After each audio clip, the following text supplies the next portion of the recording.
우리가 알고 있는 사자성어 가운데에 고진감래라는 거 있죠. 이 고진감래의 뜻은 여러분이 잘 아는 것처럼 고생에 막 끝이 지나가고 나면, 고생이 다 하고 나면 반드시 좋은 날이 온다라는 그런 내용의 말입니다. 사실 오늘 읽어드린 이 성경 본문은 이 고진감래에 대한 이야기를 우리에게 들려주고 있죠. 다윗이 기름 부음을 입은 후에 사울에게 쫓김 받아지고 엄청나게 많은 고생과 환난을 경험했지만, 오늘 드디어 이제 모든 민족들이 다 이제 다윗에게 와서 그에게 기름을 부어서 이제 왕으로 삼는 그 내용을 오늘 보여주고 있는 것입니다. 다윗이 고생을 많이 했지만 결국 하나님의 역사는 이루어졌고요. 어떤 방해 속에서도 반드시 하나님의 뜻이 이루어지는 장면들을 우리에게 보여주고 있습니다. 우리가 사는 이 세상 참 만만치 않죠. 여러분, 이 세상에서 믿음대로 사는 것이 쉽지 않습니다. 그런데 우리가 믿는 것 하나 있는데, 그건 뭔가 하면 하나님이 나를 구원하시고 그 구원을 끝까지 이루실 것이라는 사실입니다. 하나님께서 나에게 사명을 주셨기 때문에 그 사명을 다하는 날까지 필요한 은혜와 능력을 공급하시고 우리로 하여금 반드시 승리하도록 만들어 주실 것이라는 확신입니다. 사랑하는 성도들, 오늘 이 성경 본문을 통해서 하나님이 들려주는 메시지를 심장에 새기고, 여러분 마지막 시대가 아무리 힘들고 어려워도 여러분은 결국 승리자가 될 것이라는 그 소망 가운데서 흔들림이 없이 믿음 생활을 잘 감당해 가시기를 주의 이름으로 축복합니다. 자, 오늘 이 성경 본문을 통해서 하나님이 첫 번째 우리에게 들려주는 메시지는 하나님 나라의 축복을 누리면은 대가의 지불이 필요하다라는 것입니다. 여러분, 이스라엘 백성들이 이제 다윗을 왕으로 삼는 이 장면을 보게 되면 대단히 영광스러운 장면이죠. 그런데 이 다윗이 이 왕이 되기까지 그 과정을 돌아보면 만만치 않습니다. 그가 베들레헴 들판에서 목동으로 양을 치고 있을 때에 이제 골리앗을 죽이고 잡아뜨린 이후에 이 사울 왕가의 부름을 받고 나서 그 다음에 이제 사무엘에게 기름 부음을 입고 난 다음부터는 혹독한 고난과 훈련의 시간들이 그에게 이어지게 되죠. 그래서 그 과정이 다 통과되고 난 다음에 드디어 이제 이스라엘 왕으로 기름 부음을 입는 것 아닙니까? 그런데 우리 이 인간들은요, 어떤 생각이 있는가 하면 모든 사람이 되는 그 결과만 좋아하지 과정을 무시한다, 그 말입니다. 어떤 사람이 잘 됐다 그러면 나도 잘 돼야지, 그렇게 이야기하지만 그 사람이 잘 되기까지 지나온 그 엄청난 과정들은 보지 않는 겁니다. 어떤 사람이 대단히 하나님의 큰 축복을 받았다, 그렇게 생각하면 나도 저 사람처럼 축복받아야지, 이런 생각은 하지, 그 사람이 축복받기까지 걸어왔던 그 엄청난 고난의 세월에 대해서는 자기가 그 대가를 지불할 생각을 하지 않는단 말입니다. 그러니까 여러분, 그리스도인들이 가장 품지 말아야 될 생각이 뭔가 하면 일확천금입니다. 노력하지 아니하고 거두려는 생각은 잘못된 생각입니다. 하나님 앞에 눈물을 심고 땀을 심어서 엄청난 것을 거두는 것은 당연한 일이지만, 아무것도 심지 아니하고 거두려는 것은 그것은 하나님의 뜻이 아닌 겁니다. 오늘 이 다윗의 생애를 통해서 보여주는 것은 다윗이 왕이 되기까지 그 엄청난 고난의 세월을 믿음으로 잘 통과했기 때문에 마침내 이스라엘의 왕이 되고 있는 장면을 우리에게 보여주는 것입니다. 여러분, 하나님의 귀한 축복은 갑자기 뚝 떨어지는 게 아닙니다. 하나님의 축복은 그 축복을 받기에 대가의 지불이 필요한 것입니다. 그래서 여러분, 예수님도 아주 유명한 말씀하셨습니다. 한 알의 밀알이 땅에 떨어져 죽지 아니하면 한 알 그대로 있고 죽으면 어떻게 된다고요? 많은 열매를 맺느니라. 대가의 지불이 없는 축복은 존재할 수 없습니다. 그러니까 여러분이 신앙생활 할 때 2020년도에 마음에 각오하는 거 있죠. 하나님 2020년도에 정말 나에게 놀라운 은혜를 주시고 믿음이 자라게 하시고 우리 자식들이 잘되게 하시고 우리 가정이 형통하게 하시고 우리 교회가 부흥하게 해주시고, 그런 기도를 우리가 주구장창 잘할 수는 있지만, 그러나 그것을 위하여 내가 대가를 지불하지 않는다면 그런 일은 결코 우리에게 오지 않는다는 뜻입니다. 사랑하는 성도 여러분, 여러분의 믿음이 자라기를 원하십니까? 그럼 그 자라기를 원하는 만큼 여러분에게 대가의 지불이 필요합니다. 하나님의 은혜를 사모하는 마음으로 기도해야 하고요. 하나님의 은혜를 사모하는 만큼 시간을 들여야 하고요. 하나님의 은혜를 사모하는 만큼 배우고자 하는 열심이 있어야 되고요. 하나님의 은혜를 사모하는 만큼 내 삶을 통하여 헌신하고자 하는 열정들이 일어나야 된다는 거예요. 그런 거는 없이 그저 기도만 한다면 우리의 삶 속에는 그런 날들이 오지 않는 거죠. 하나님의 축복은 반드시 대가가 지불되어야 하는 것입니다.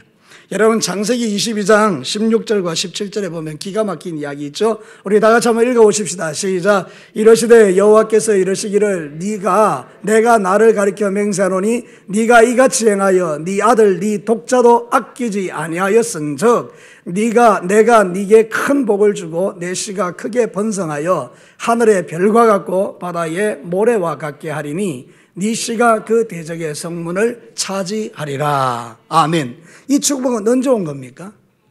여러분 아브라함이 이삭을 죽이기로 결정하고 실제로 가서 칼을 들어 아이를 죽이려는 그 결단 대가의 지불을 할 때 하나님께서 그 믿음을 보시고 잠깐 스톱하고 내가 이제 네 믿음을 보니까 이제야 네가 나를 사랑하는 줄 알겠다. 네 독자를 아끼지 아니하였은즉 너를 이제 하늘의 바다처럼 그런 많은 어떤 모래와 같은 그런 엄청난 후손의 복을 얻게 될 것이다. 이렇게 이야기하죠.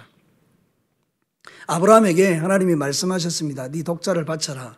뭔 그런 소리를 하십니까? 대가의 지불이 없었습니다. 그럼 그걸로 끝난 거죠. 아브라함은 역사 속에서 별 볼 일 없는 존재로 끝나고 말았겠죠. 근데 여러분 대가를 지불할 때 하나님께서 그를 통하여 놀라운 일을 행하시는 겁니다. 자, 여러분 아시겠습니까? 다윗이 살아온 생애를 돌아보면 그가 왕이 되고자 했던 마음은 전혀 없었습니다. 하나님이 불러내셨습니다. 그러고 나서 혹독한 훈련의 과정이 있었습니다. 중간에 포기하고 싶었을 때고 중간에 그만두고 싶었을 때고 내가 왜 이렇게 되냐, 내가 원하는 것도 아닌데. 근데 여러분 하나님의 손에 붙들림 받아 끝까지 그 대가를 지불했더니 마침내 오늘 이 성경 본문에 보면 모든 이스라엘 장로들이 와서 다윗이여 당신이 우리의 왕이 되어야 되겠나이다. 여러분에게도 이런 일들이 일어나게 되기를 축복합니다. 하나님의 축복은 대가를 지불하는 자에게 부어지는 것입니다. 믿음이 자라기를 원하고 하나님의 축복을 받기를 원하고 하나님이 우리의 삶을 풍성하게 하기를 원하면서도 전혀 움직이지 않는 삶에는 하나님이 역사하실 수 없지 않습니까? 여러분의 말씀에 대한 순종이 없으면 그 말씀은 여러분에게는 그냥 죽은 말씀이 되는 겁니다. 아무리 기도하라 그래도, 아무리 새벽을 깨우라 그래도, 아무리 하나님 앞에 헌신하라 그래도 그 말씀이 내 삶 속에 전혀 적용되지 않는다면 그건 죽은 말씀이죠.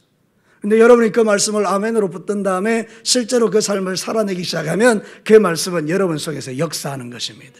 하나님의 살아있고 항상 있는 그 말씀이 우리 속에 역사할 때 우리 안에 믿음의 풍성함이 나타나고 내 믿음은 나도 모르는 사이에 자라있는 것을 보게 되는 겁니다. 대가의 지불이 없는 것에 하나님이 역사하지 않습니다. 여러분 대가의 지불이 필요하다면 2020년도에는 여러분의 삶에 지금보다도 훨씬 풍성한 믿음의 역사들이 여러분에게 일어나도록 기꺼이 여러분의 삶에 대가의 지불이 있게 되는 그런 멋진 인생을 살아내시기를 축복합니다. 여러분 하나님 나라에 공짜가 없습니다. 우리가 오해하는 게 있어요. 예수님을 믿음으로 구원받는 게 공짜라 그러니까 우리는 공짜인 줄 알아요. 결코 그렇지 않습니다. 어디 그게 공짜입니까? 절대 그렇지 않습니다. 하나님께서는 자기의 진짜 사랑하는 아들 예수님을 십자가에 끔찍하게 죽인 대가의 지불이 있었기에 우리가 구원받은 겁니다. 내 구원 속에는요 엄청난 하나님의 희생이 들어있는 거예요. 이 가치를 모르는 자들은 구원받고 나서 자기 마음대로 사는 거예요. 공짜로 구원받은 줄 알고 마음대로 사는 거예요. 근데 여러분 한번 깊이 생각해 보십시오.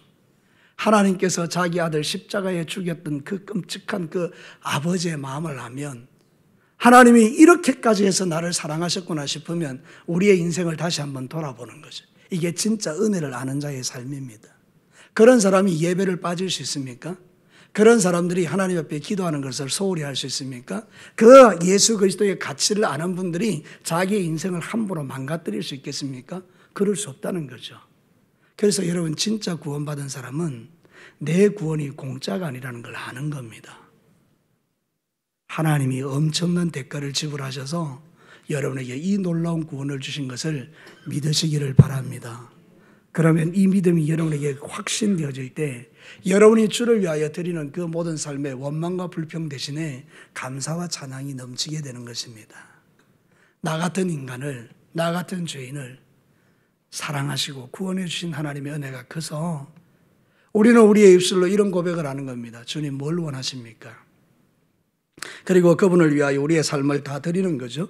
에베소서 5장 2절에 보면 이렇게 말합니다. 같이 한번 읽겠습니다. 시작. 그리스도께서 너희를 사랑하신 같이 너희도 서로 사랑 가운데서 행하라.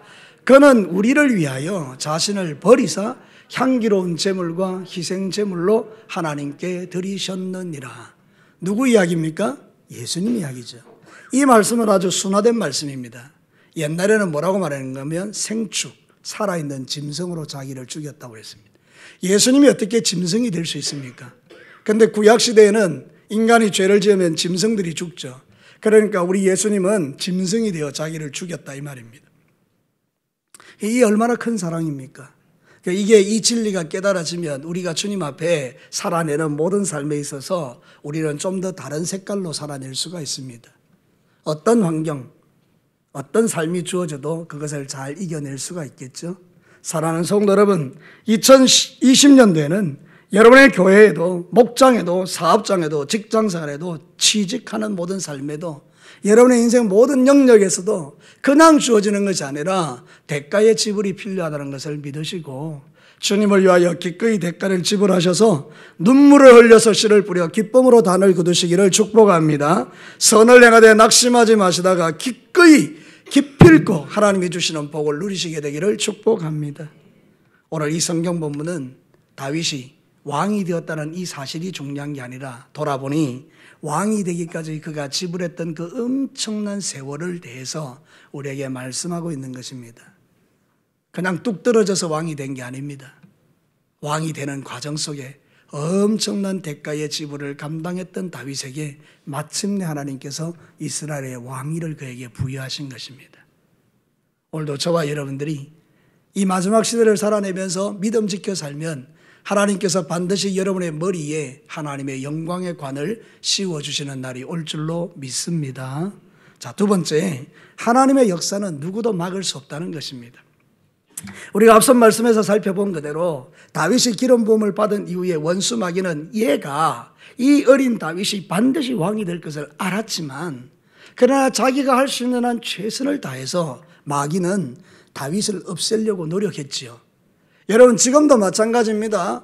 하나님이 우리를 선택하셨고 우리를 반드시 복 주실 줄로 믿습니다. 하나님은 반드시 우리를 저 천국으로 끌고 가실 겁니다. 그러나 그 살아있는 모든 과정 속에서 원수 마귀는 최선을 다하여 여러분의 가는 걸음을 방해하고 가로막고 하나님의 축복을 누리지 못하게 하고 여러분의 믿음이 자라지 못하게 하고 여러분이 가지고 있는 그 좋은 것들을 다 빼앗아서 무력화시키는 일들을 단 한 시간도 분초도 허비하지 않을 것입니다. 여러분 마귀는 지금도 그런 일들을 우리에게 하는 것입니다. 근데 여러분 지혜로운 성도들은 그게 보이는 겁니다. 그래서 원수에게 빼앗기지 않기 위하여 원수의 모든 공격들을 눈여겨보면서 사단의 모든 역사를 제압하고 하나님이 주시는 축복을 빼앗기지 않는 것이죠. 사랑하는 성도 여러분, 여러분이 주님 오시는 그날까지 영적으로 깨어서 원수 마귀가 여러분을 역사할 때에 그 원수 마귀의 역사에 쏘가 넘어가지 않고 하나님이 주시는 이 귀한 믿음을 지켜내시기를 축복합니다. 그때 하나님께서는 여러분을 끝까지 끌고 가셔서 마침내 하나님이 이루시고자 하는 그 자리까지 여러분을 데려다 놓을 것입니다. 여러분 고린도전서 1장 8절에 보면 기막힌 이야기를 합니다. 같이 한번 읽겠습니다. 시작. 주께서 너희를 우리 주 예수 그리스도의 날에 책망할 것이 없는 자로 끝까지 견고하게 하시리라. 이게 바로 하나님의 마음이에요. 여러분 예수 그리스도의 날이 언제입니까? 마지막 때. 우리 하나님께서 예수 그리스도를 신랑으로 이 땅에 보내시는 그날에 우리가 어떤 존재가 되게 하신다고요? 책망할 것이 없는 존재로 만들어서 끝까지 우리를 견고하게 하는 게 하나님의 목표입니다. 그래서 저와 여러분들은 이제 이 마지막 시대에 하나님을 바라보면서 하나님의 마음이 어디 있는지를 좀 생각해보고 주님이 주시는 마음으로 여러분들이 믿음의 길을 걸어가면 여러분들은 원수에게 축복을 빼앗기지 아니하고 여러분은 이 하나님이 주시는 모든 놀라운 복을 매일 누리면서 영적인 그런 하나님의 축복을 맛보면서 여러분이 점점 여러분의 믿음이 이전과 다르다는 걸 느끼면서 내 믿음이 점점 자라는 것을 경험하면서 이전과 다른 내 모습을 느끼면서 하나님 앞에 감사 찬양하며 사는 인생으로 여러분이 살아가게 될 줄로 믿습니다. 세상에서 가장 큰 기쁨은 내 믿음이 자라는 것입니다. 옛날에는 말이죠. 아주 작은 것에 픽픽 쓰러졌던 내가 어느 순간에 보니까 웬만한 거에 자빠지지 않는 아주 단단한 존재로 되어 있는 나. 그게 얼마나 기쁩니까? 그죠? 여러분들은 이제 정말 하나님 앞에서 이런 귀한 믿음의 자리를 살아가시기를 축복합니다. 오늘 성경이 우리에게 던지는 메시지는 이것입니다. 1절과 2절을 한번 보시기를 바랍니다. 같이 한번 1절, 2절을 읽겠습니다. 시작. 이스라엘의 모든 지파가 헤브론에 이르러 다윗에게 나와 이르되 보소서 우리는 왕의 한 권력이니이다. 전에 곧 사울이 우리의 왕이 되었을 때도 이스라엘을 거스려 출입하게 하신 분은 왕이시었고 여호와께서도 왕에게 말씀하시기를 네가 내 백성 이스라엘의 목자가 되며 네가 이스라엘의 주권자가 되리라 하셨나이다. 여러분, 오늘 이 성경 본문이 바로 그 이야기를 합니다. 하나님이 누구의 손을 들어주고 있느냐? 사울이 아니고 다윗이었다는 겁니다. 하나님께서 손 들어주는 그 인생은 어떤 원수의 방해에도 불구하고 마침내 성공하는 인생이 되는 것입니다. 지금 하나님은 누구의 손을 붙들고 계십니까? 여러분의 손을 붙들고 계십니다. 왜 여러분의 손을 붙들고 계십니까? 여러분이 잘나서요? 여러분이 똑똑해서요? 여러분이 잘생겨서요? 여러분이 공부를 잘해서요? 그거하고 아무 상관없습니다. 여러분 안에는 언약이 있기 때문입니다. 그 언약이 누굽니까? 예수 그리스도. 새 언약. 새 언약이 여러분에게 있기 때문에 여러분을 붙들어주는 겁니다. 내가 내 자식을 사랑하듯이 하나님께서 당신의 자녀된 우리를 사랑하시고 끝까지 붙들어주시는 겁니다. 오늘도 여러분 이 믿음이 여러분 안에 확고해지기를 축복합니다. 히브리서 9장 15절을 한번 볼까요? 같이 한번 읽겠습니다. 시작. 이로 말미암아 그는 새 언약의 중보자시니 이는 첫 언약 때에 범한 죄에서 속량하려고 죽어서 부르심을 입은 자로 하여금 영원한 기업의 약속을 얻게 하려 하심이라. 어려운 말 하나도 아닙니다. 우리 예수님은 새 언약이신데 여러분 이 새 언약이 우리에게 어떤 걸 주는가 하면 영원한 기업의 약속을 준다는 것입니다. 영원한 기업이 어디입니까? 천국이죠. 예수 그리스도가 새 언약이신데 어떤 새 언약이냐? 우리를 영원한 천국에 데려가도록 하나님이 약속하신 언약이라는 거예요. 언약의 뜻 잘 아시죠? 불변하시는 약속. 어떤 환경과 여건과 처지에 상관없이 불변하는 약속, 그게 언약입니다. 이 언약이 있기 때문에 저와 여러분들은 이 마지막 시대에 승리자로 살아갈 수가 있습니다. 하나님의 역사를 막을 존재는 아무도 없습니다. 만약에 여러분들에게 하나님의 계획하심이 있다고 믿으시면, 그래서 하나님이 여러분 각자에게 뭔가 말씀을 주셨다면 그 말씀을 붙들고 기도하기 시작하면 그것은 이루어집니다. 여러분 말씀을 붙드시게 되기를 축복합니다.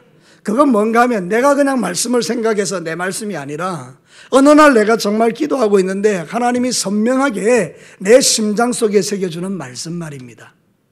우리가 성경을 읽다가 그냥 이 말씀 좋네 이런 게 아니고 여러분이 정말 하나님의 말씀을 사모해서 그냥 간절하게 하나님 나 앞으로 어떻게 살아야 되겠습니까? 내 길을 어떻게 인도하시겠습니까? 주님 앞에 기도하는데 갑자기 번개같이 내게 선명하게 새겨지는 그 하나님의 약속의 말씀, 그게 여러분에게 있다면 그것 붙들고 기도하면 반드시 그 언약은 성취되게 되어 있습니다. 그래서 여러분 2020년도에는 여러분의 마음속에 이 언약의 말씀들이 차곡차곡 쌓여지게 되기를 축복합니다. 이게 우리의 축복이고 실력이에요. 언약의 말씀이 세워져 있는 거.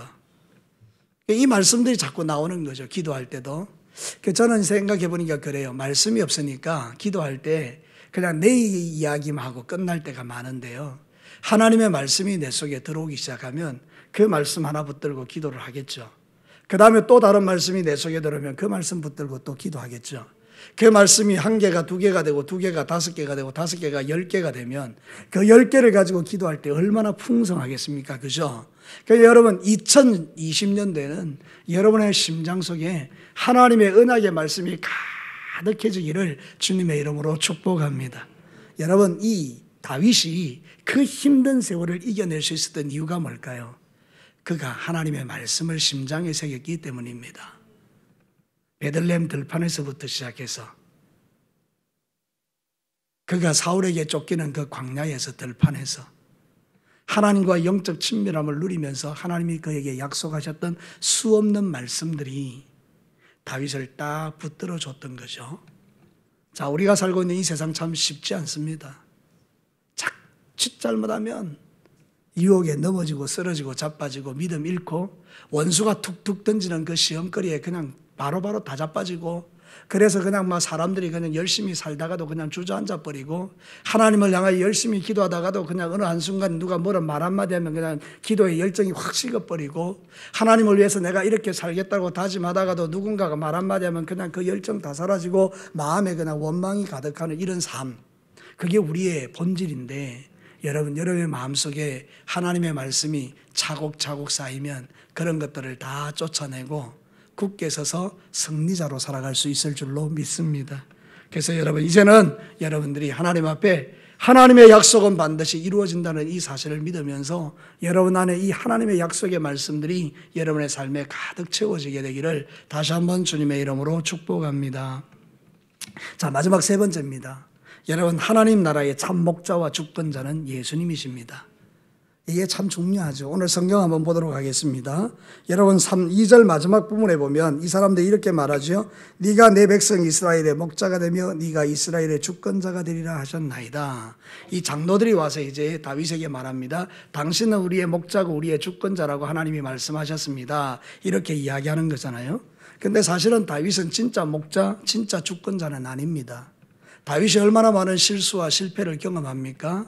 여러분, 다윗이 왕이 되고 난 이후에 그가 정말 해서는 안 될 일을 했습니다. 그죠? 그래가지고 자기의 신실한 부하 우리아의 아내를 취하고 이런 일을 하잖아요. 그죠? 그러니까 어떤 면에서 생각해 보면 다윗은 완벽한 목자 주권자가 아닙니다. 그럼 왜 이 성경에 이걸 기록했느냐 하면 오늘 우리에게 예표로 보여주는 게 있다는 거예요. 인간 목자인 이 다윗, 인간 주권자라고 생각하는 이 다윗도 자기가 나라를 지키고 있을 동안에는 엄청난 하나님의 축복이 부어졌어요. 여러분 한번 생각해 볼까요? 우리가 볼 때는 이 다윗이요 좀 부족해 보이는데 하나님은 이 다윗을 주권자와 왕으로 삼은 이후에 나라를 엄청나게 강성하게 만들어줬어요. 여러분, 다윗이 몇 년간 통치했죠? 40년간 통치했어요. 성경에 보니까 헤브론에서 7년 6개월, 예루살렘에서 33년을 통치했어요. 40년을 통치했는데 여러분, 이스라엘 나라가 가장 강성했던 때가 이 다윗 시대입니다. 가는 데마다 이기고 승리했습니다. 제 이야기가 아니고 성경이. 조금만 뒤로 한번 넘어가 볼래요? 사무엘하 8장 6절. 사무엘하 8장 6절. 같이 한번 읽겠습니다. 8장 6절. 이런 일이 이전에는 없었습니다. 다윗 시대에 있었다는 거예요. 같이 한번 읽겠습니다. 시작. 다윗이 다메섹 아람에 수비대를 두매 아람 사람이 다윗의 종이 되어 조공을 바치니라. 다윗이 어디로 가든지 기억하십시오.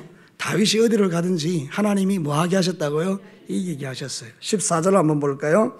같이 또 읽겠습니다. 같은 말이 나오죠. 시작. 다윗이 에돔의 수비대를 두되 온 에돔의 수비대를 두니 에돔 사람이 다 다윗의 종이 되니라. 다윗이 어디로 가든지 여호와께서 이기게 하셨더라. 아멘. 자, 이쯤 되면 여러분 한번 물어봅시다. 다윗이 위대하고 탁월해서 이런 일들이 일어났습니까? 다윗이 전쟁을 너무 잘하는 전쟁의 신이라서 이런 일이 일어났습니까? 그렇지 않습니다. 여러분, 누가 이기게 하신 거예요? 여호와께서. 왜요? 그를 뭐로 삼았기 때문에? 목자와 주권자로 삼았기 때문입니다. 그래서 다윗이 목자와 주권자로 있는 동안에는 이스라엘이 강성대국이 되어서 세상에는 그 어떤 것들이 들어오지 못하도록 주께서 다 막아주셨다는 거예요. 그럼 이 그림이 우리에게 가르치는 진리가 뭡니까? 우리의 참 목자이고 우리의 참 주권자는 누구십니까? 예수 그리스도십니다. 아멘. 예수님이 우리의 목자고 주권자입니다. 그러면 그분이 내 안에 들어오셨어요. 그 말은 무슨 이야기입니까? 여러분이 어디로 가든지 뭐 하신다고요? 할렐루야. 이 놀라운 축복을 여러분 보셔야 합니다. 하나님이 우리에게 주신 축복이 이거라 이 말입니다. 오늘 이 신정왕국, 이 다윗의 이야기를 우리에게 들려주면서 주님이 우리에게 주고 싶은 하나의 메시지가 뭔가 하면 인간 조금 모자란 이 다윗도 내가 목자와 주권자로 삼아서 그가 다스리는 동안에 그 나라를 이렇게 강성하게 했다면 네가 진짜 내 목자이고 주권자인 예수 그리스도를 네 심장에 모시고 살면 내가 네가 가는 모든 걸음에 너로 하여금 이기고 승리하게 하겠다. 이 믿음이 굳센 사람들이 승리자인 것입니다. 요한복음 10장 14절과 15절에 보면 나는 선한 목자라 나는 내 양을 알고 양도 나를 아는 것이 아버지께서 나를 아시고 내가 아버지를 아는 것 같으니 나는 양을 위하여 목숨을 버리느라. 여러분, 양이 위기에 빠지면 누가 달려옵니까? 목자가 달려옵니다. 목자가 누굽니까? 이 말씀이 뭘 의미합니까? 여러분이 자빠지고 넘어질 때 누가 달려오는 거예요? 예수님이. 할렐루야. 이런 은혜를 누가 누리는 거예요? 예수 그리스도를 목자와 주권자로 삼은 내가. 할렐루야. 여러분 이런 영적 자존감을 가지고 이 땅을 살아내시면 여러분들이 세상을 살면서 힘들고 어렵고 넘어지고 자빠지는 모든 순간에도 나의 목자와 주권자는 예수님이지. 그래서 이기며 승리하는 삶을 살아가는 것입니다. 다윗이 어디로 가든지 이기게 하신 것은 여호와입니다. 다윗이 아닙니다. 오늘 우리는 이 성경 말씀을 통해서 그 진리를 깨닫는 겁니다. 이 언약을 우리의 심장에 새겨 두셨어요. 돌에 새긴 것은 돌이 없어지면 그건 없어지는 거예요. 심장은 내가 죽어야 없어지는 거예요. 사랑하는 성도 여러분, 그만큼 확실하게 보증하고 있는 거죠. 히브리서 13장 5절은 더 이런 말을 합니다. 같이 크게 읽겠습니다. 시작. 돈을 사랑하지 말고 있는 바를 족한 줄로 알라. 그가 친히 말씀하시기를 내가 결코 너희를 버리지 아니하고 너희를 떠나지. 누가요? 예수님이요. 누구를요? 나를요. 다시 하겠습니다. 누가요? 누구를요? 어떻게 하신다는 거예요? 끝까지 떠나지도 않고 버리지도 않는 거예요. 우리가 얼마나 대단한 존재입니까? 그러니 여러분 세상 살만하죠. 아무리 세상이 힘들고 어려워도 이 믿음 있는 사람들은 이 험한 세상을 헤쳐나가는 거예요. 저는 가끔 이제 유튜브로 한 번씩 보면 정말 놀라운 것들을 보게 돼요. 그게 뭔가 하면 이 바다 있지 않습니까? 그 폭풍이 막 엄청난 폭풍이 실제로 그 배가요 넘어져 있다 하면서 그 파도를 막 이렇게 넘어가요. 그런 장면을 볼 때마다 저는 생각해요. 아, 내 인생이 이와 같구나. 엄청난 폭풍과 재앙들이 막 몰려와도 내 인생의 배의 선장이 주님이시니 이거를 훌쩍훌쩍 넘어가도록 주께서 지키고 보호해주고 계시는구나. 할렐루야. 그러면서 참 은혜를 받는 거죠. 여러분, 여러분의 인생의 주권자가 예수 그리스도십니다. 여러분의 인생의 목자가 예수 그리스도십니다. 여러분, 이 이스라엘 백성들은 다윗이 통치하는 40년간 평화를 누렸습니다. 근데 저와 여러분의 평화는 영원합니다. 이게 차이인 것입니다. 인간을 주권자로 삼고 인간을 목자로 삼으면 그 인간 죽고 나면 우리의 것도 끝나는 거예요. 그러나 예수님은 죽지 않으십니다. 예수님은 영원하십니다. 그러나 우리도 영원합니다. 여러분 오늘도 이 말씀이 여러분에게 믿어지거든 이 험한 세상 가운데 실족하고 낙심하지 마시고 다시 여러분의 마음과 믿음을 일으켜서 예수 그리스도 그분을 나의 목자와 주권자로 삼고 다시 뛰는 그런 은혜가 2020년도에 있어서 2020년도에는 여러분에게 축복의 해가 되시기를 주의 이름으로 축원합니다. 이제 말씀을 마치겠습니다. 여러분 하나님 나라의 축복은 그저 주어지는 게 아니라고 했죠. 반드시 대가의 지불이 필요합니다. 하늘의 밀알이 땅에 떨어져 죽어야 열매를 맺습니다. 2020년대에는 이것도 하고 저것도 하십시오. 하나님 나라의 일들이 주어지면 뒤로 빼지 마십시오. 하나님이 축복하시기 위해 주시는 일이 아니겠습니까? 나 너 복 주기 원하는데 너 이 일 할래? 아니요, 나 못하겠어요. 내가 지금 그것보다 더 중요한 일이 있습니다. 그게 바로 잔치에 오라 그러니까 소도 길러야 되겠고 밭도 갈아야 되겠고 뭐도 해야 되겠고 뭐도 해야 되겠고 안 가는 사람하고 똑같은 거 아닙니까? 근데 여러분들이 만약에 대가를 지불하면 하나님은 그 대가를 지불하는 것에 하나님의 축복을 부으실 줄로 믿습니다. 하나님의 역사는 막을 수가 없어요. 여러분 안에 계시는 그 예수님 때문에 하나님은 반드시 여러분을 천국 갈 때까지 데려갈 겁니다. 그렇다면 우리가 이 땅에 사는 모든 날들 동안에 주님을 목자 삼고 주권자로 삼아 아무리 힘들고 어려워도 그것을 돌파해내면서 여러분에게 매일매일 하나님의 축복이 차곡차곡 쌓이고 간증거리가 차곡차곡 쌓이고 여러분에게 신앙이 점점 자라나서 이제는 웬만한 것에는 끄떡하지 않는 그런 단단한 그리스도인들로 성장해 가시는 그런 멋진 2020년도가 되시기를 주님의 이름으로 축복합니다.